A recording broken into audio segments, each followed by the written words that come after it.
What's poppin', y'all? Welcome back to I Do It Myself. I'm Wayno. How y'all feeling today?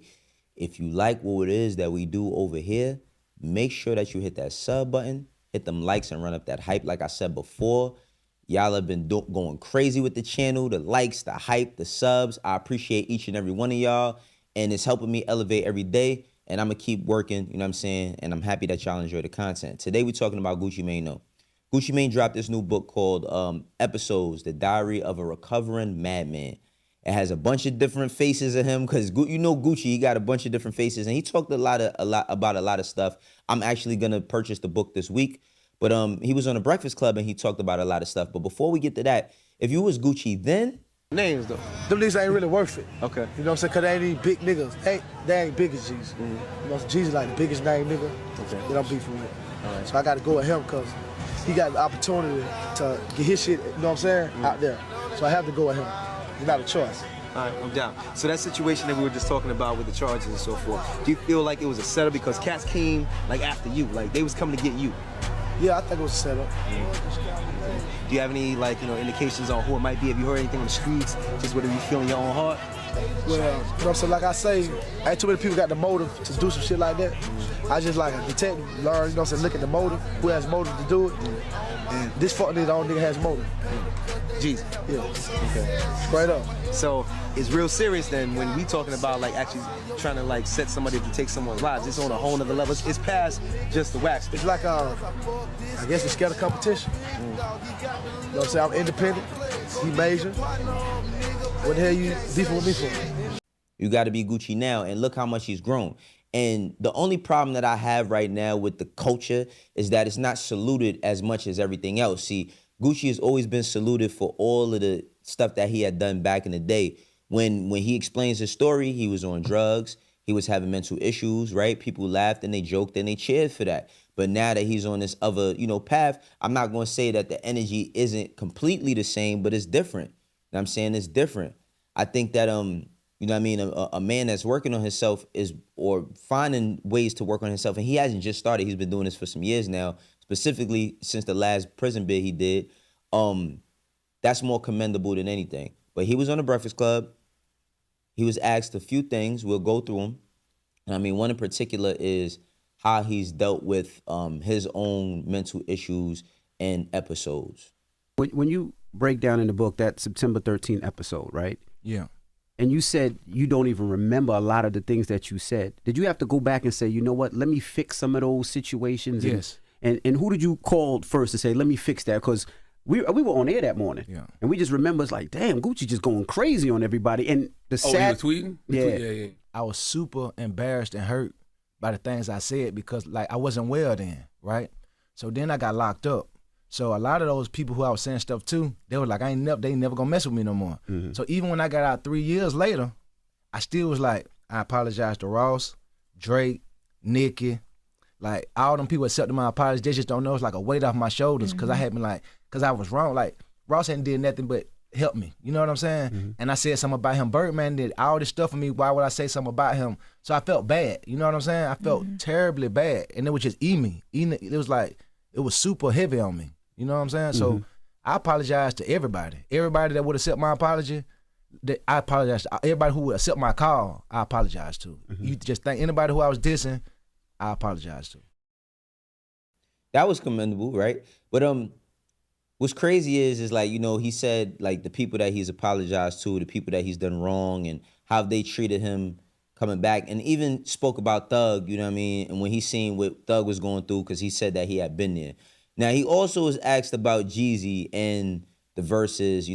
Keisha KR, his wife, she said that she offered him $1 million for him not to do the Verzuz, you know what I'm saying, because of the fear of what was to come had he done it.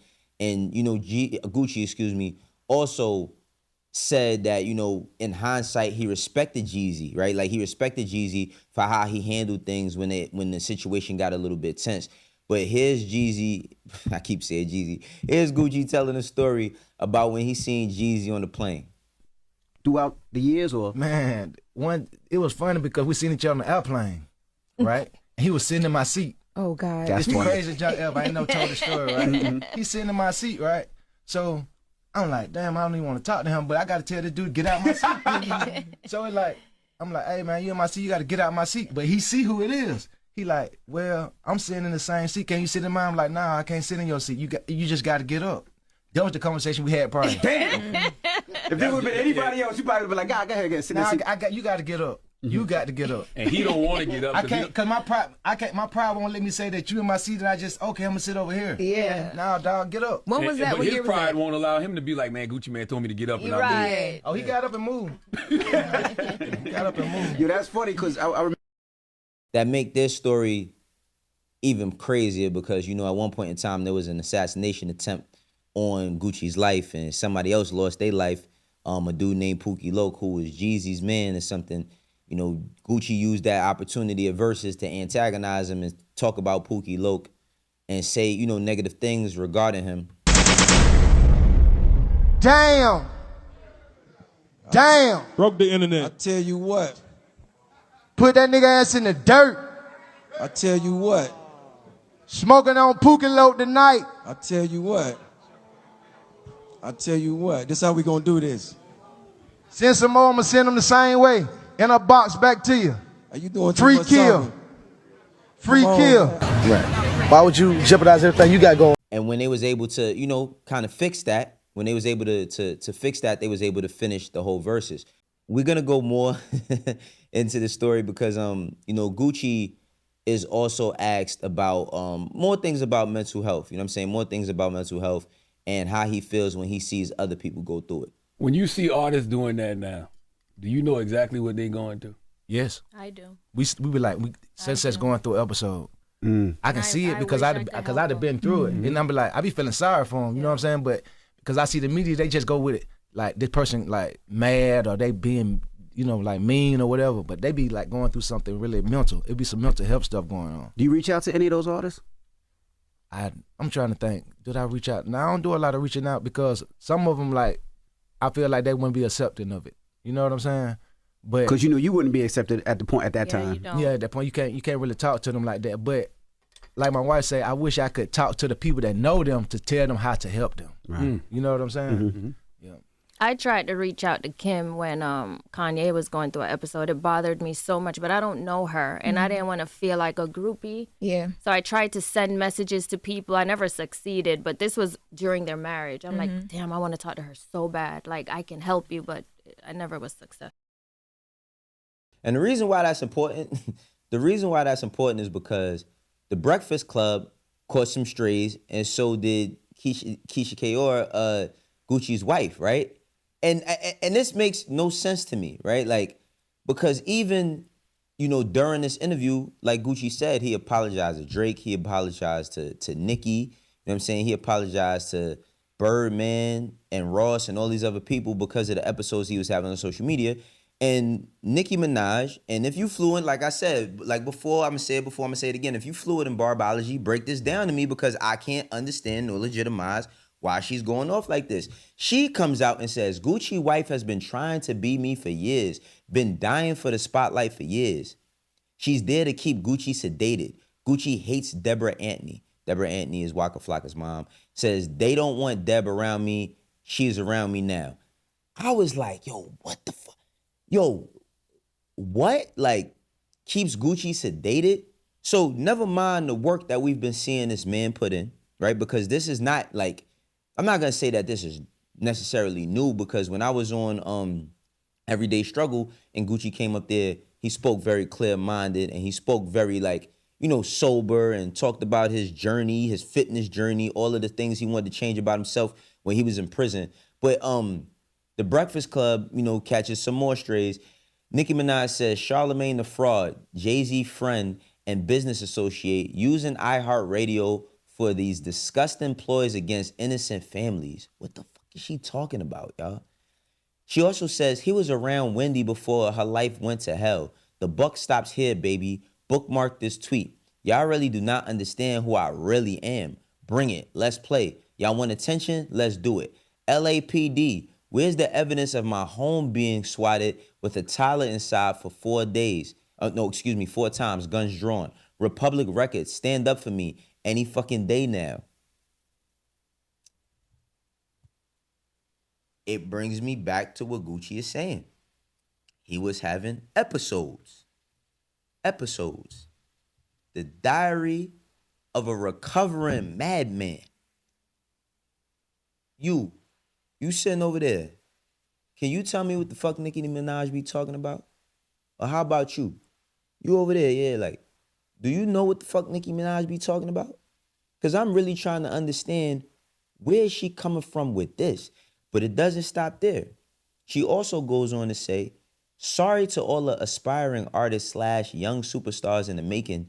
Y'all not on the radio being interviewed because the agenda needs to be pushed first. If you can see what's happening, may you be forever cursed. You're already blind. Now you're cursed too. You know what's crazy? I've been seeing a lot of conversations about this witchcraft and all this shit talk. Why all of these things is only used for evil? Why niggas can't use witchcraft to fix their credit? Why all of these curses and all of these spells and all of that never work for nothing positive, right? Whenever there's somebody who's doing good or doing work on themselves, we always want to credit the devil.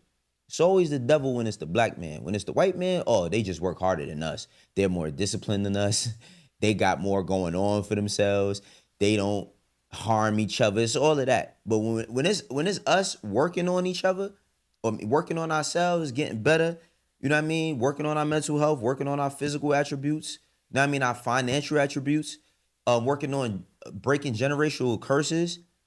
It's all attributed to some sort of agenda. What the hell is she talking about? But again, after seeing this Gucci Mane interview and all of that, it made me have, I'm not even going to say empathy at the moment for her. It has me having more of an understanding of where certain people might just be at in their lives. Now, I just think that, you know, we are seeing all types of things unfold from Nicki, and it's happening all over social media. I'm not putting anything alleged on her because I don't know what's going on, and I'm not going to be sued for saying that she's doing certain things. But every day, these rants and her taking the opportunity for Gucci Mane speaking about, you know, his mental health and him promoting his book to down his wife, it's classless. Shit is classless and corny. I just want y'all to know, man, like, the same way men got to be accountable and all of that and be stand-up men and men of their word and all this other, you know, mental gymnastics y'all put on men for the... Women got to do the same thing. Women got to do the same thing. This is how I do it myself. For the ones that rock with me, you know how we doing. For the ones that don't, eventually you will. I will catch y'all on the next one. Peace.